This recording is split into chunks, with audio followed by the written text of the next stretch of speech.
The White House is supportive of the Department of War's investigation into Senator Mark Kelly, and I think what Senator Mark Kelly was actually trying to do was intimidate the 1.3 million active duty service members who are currently serving in our United States Armed Forces with that video that he and his Democrat colleagues put out. Senator Mark Kelly well knows the rules of the military and the respect that one must have for the chain of command, and that all lawful orders are presumed to be legal by our service members. You can't have a functioning military if there is disorder and chaos within the ranks, and that's what these Democrat members were encouraging. It's very clear, and not a single one of them, since they've been pressed by the media, and I'll give you guys credit for that, can point to a single illegal order that this administration has given down, because it does not exist. They knew what they were doing in this video, and Senator Mark Kelly and all of them should be held accountable for that.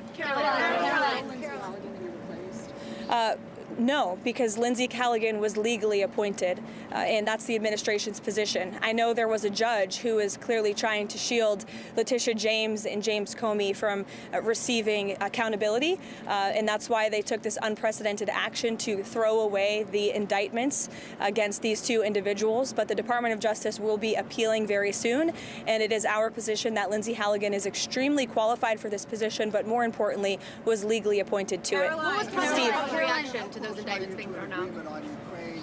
Is President Zelensky come to the United States this week? Are there a couple, you mentioned on the Fox interview, a couple of points that are fired on? Yeah. So there are no plans at this moment in time. As you know, things can change very quickly around here, so we'll keep you all apprised, but there's no meeting scheduled right now.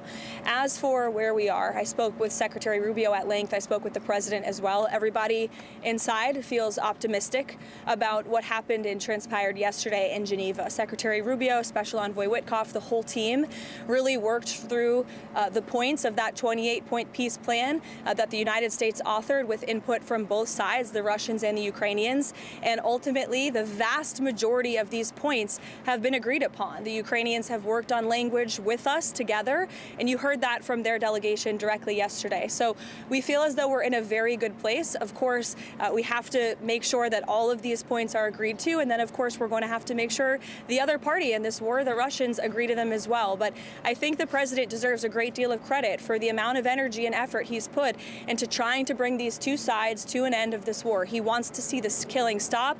As for any deadlines, he wants to see this end as soon as possible. Karoline, is the president more determined to go after Tish James and James Comey? Go ahead. Is the president more determined to go after Tish James and James Comey? Excuse me. I'm answering a question from You your... turned and looked at me. I'm sorry. I turned and looked at you because you're yelling. I will That's take a right. question That's what from we your do as colleague, reporters. and then I'll take your question Thank too. you. Okay? Go ahead. What are exactly the points of disagreement that they are still working on? I don't want to detail sort of the technical talks that are happening right now, but there are just a couple, and we're confident that we'll be able to work through those. Will the president put pressure on Putin or Zelensky if this doesn't work? The president's been putting a lot of pressure on both leaders for this entire time. We've been talking with both sides. He's been talking to both leaders directly for 10 months now. So yes, you can expect that pressure to continue. The president wants this war to end. Karoline, is the president more determined now, since the judge's ruling today, to go after James Comey and Tish James, and if so, why?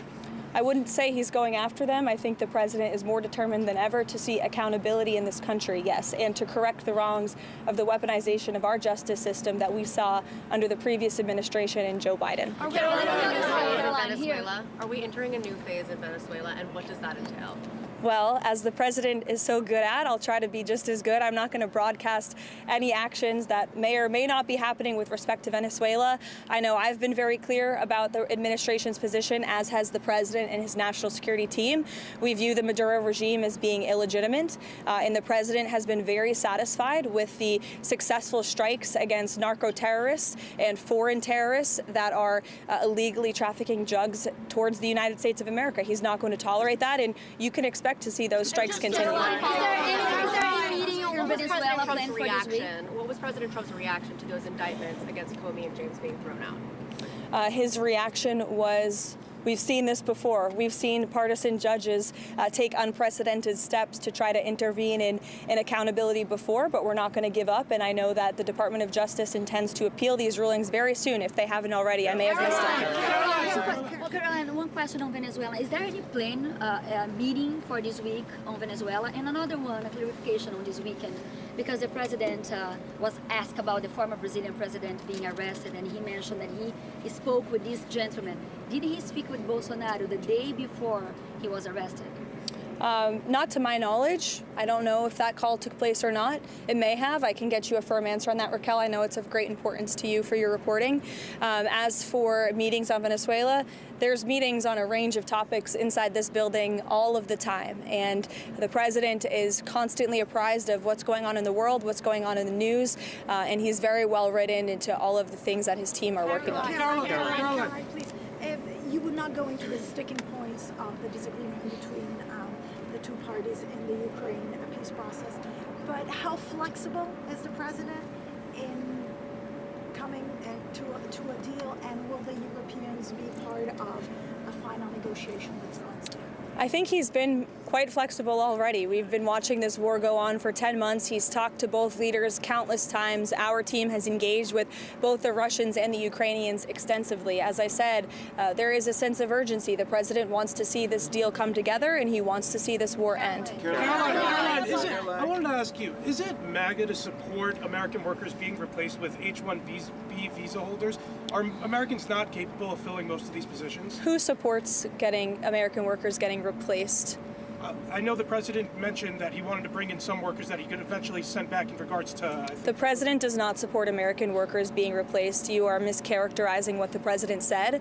The president wants to see our American manufacturing industry be revitalized better than ever before. That's part of what he's doing with his effective use of tariffs and cutting good trade deals around the world. That's why he's recruited trillions and trillions of dollars in investments into our country. Those are creating good-paying American jobs right here at home. As for the H-1B visa issue, the president has a very nuanced and common sense opinion on this issue. He wants to see if foreign companies are investing trillions of dollars in the United States of America, and they're bringing foreign workers with them to create very niche things like batteries. He wants to see that at the beginning to get those manufacturing facilities and those factories up and running, but ultimately the president always wants to see American workers in those jobs, and he's told these foreign companies that are investing here, you better be hiring my people if you're going to be doing business in the United States. So there's been a lot of misunderstanding of the president's position. Michael.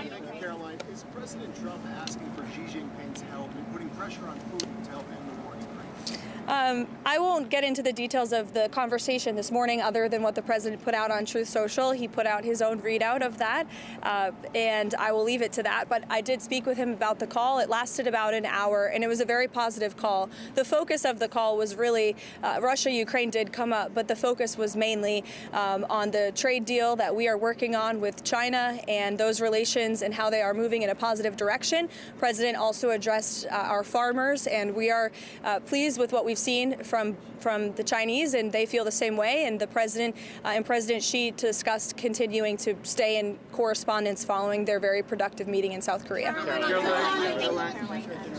on Ukraine. Does the progress that you just laid out change the Thanksgiving Day deadline for Ukraine to come to an agreement, or does the president still want something more definitive by Thursday? And then on the Comey and James case, does the president still have confidence in Lindsey Halligan? Absolutely, he does, to your second question. As for your first question, with respect to the deadline, the president wants to see this deal come together as quickly as possible, and he trusts that his team is doing everything they can to get it over the finish line. Karoline, does the president support Israel's elimination of Hezbollah chief of staff Ali Tabtai yesterday, and is he in favor of Israel blocking Hezbollah from growing again?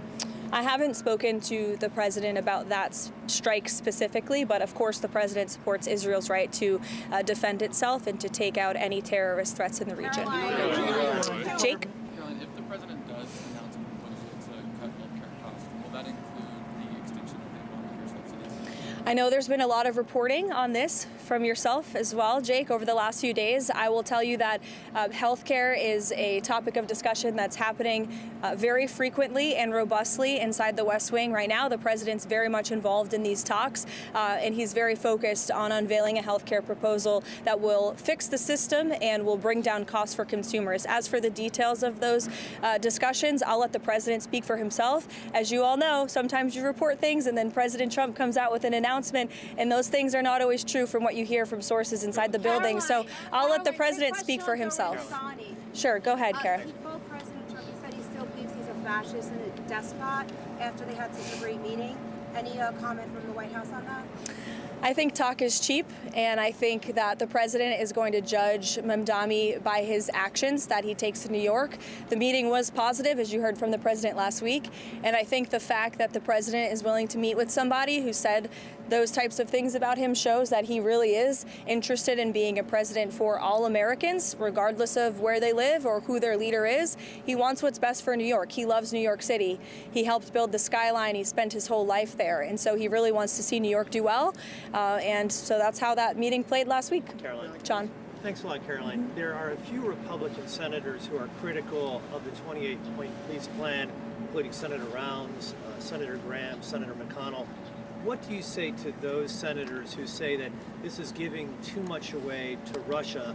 And has Russia made any concessions as it relates to a possible peace deal concerning ending the war in Ukraine? I would point any critics to the words of the Ukrainians yesterday, in which they said that they feel very positive about this plan. They've been very involved. They have had direct input on the language of this plan, and that we are in direct communication and correspondence with them. Any idea, let me just finish with this, the idea that the United States of America is not engaging with both sides equally in this war to bring it to an end is a complete and total fallacy. And I saw a lot of misinformation and rumors and allegations against people in this building, such as Secretary Rubio and Special Envoy Wynkoff and the president himself, that they are favoring one side over the other. That could not be further from the truth. I have watched as the president and his team have worked around the clock overnight with both sides on endless phone calls, endless meetings to try to bring this war to a close. And any suggestion otherwise is a complete misunderstanding of the facts. It's coming from people who have no idea what they're talking about, or people who are pushing their own agenda, or maybe people who don't want to see this war come to an end. I don't know. Maybe they're profiting off of it. Maybe they benefit from it in some way, but nobody in this building benefits from war. We want to see this war come to an end, and that's what the president and his team are proudly working to do. And I think the critics should just take a step back and think about what happened with Israel and Gaza. There were a lot of doubters, and we got the hostages out, and this president secured a peace deal that still exists and is ongoing today. So everyone should just respect the work this administration is doing and watch the process unfold. Thank you. Thanksgiving. If you like this video, then like, share and subscribe to ET Now World.